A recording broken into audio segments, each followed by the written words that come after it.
Now, I want to talk a little bit about James Earl Ray as I'm going through these MLK files.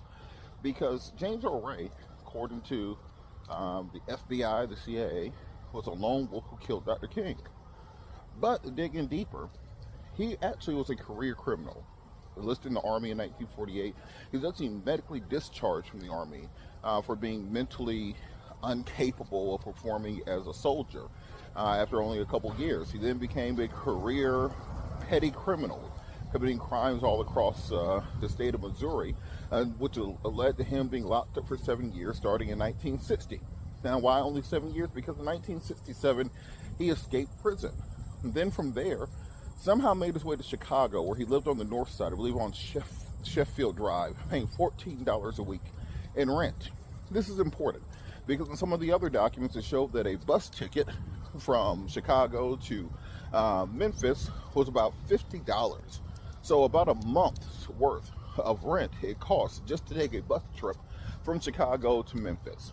So of course, James Earl Ray takes a bus trip not from Chicago to Memphis, but from Chicago to Birmingham, reasons unknown, then from Birmingham to Memphis, where he is there at the time of Dr. King's killing. After Dr. King is killed, the FBI put out an international search for a man by the name of Eric Galt. Eric Galt was, in theory, 5'8", 155 pounds, with a scar on his forehead. His left ear was slightly deformed and stuck out. Across the world, he started seeing people calling in, sending letters into the FBI saying that they have witnessed and seen this person.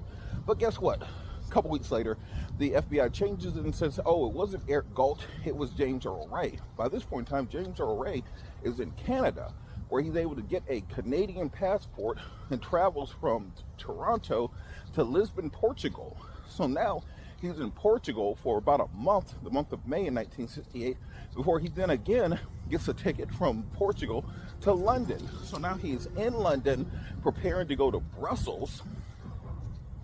And now that he's preparing to go to Brussels, Scotland Yard intercepts him. He's arrested and then eventually extradited back to the U.S. around November of 1968.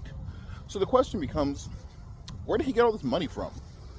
How is he traveling all around the country and indeed the world in 1968? How is he a lone wolf gunman when clearly he had to have help in order to do any of those things? The story around this all falls apart.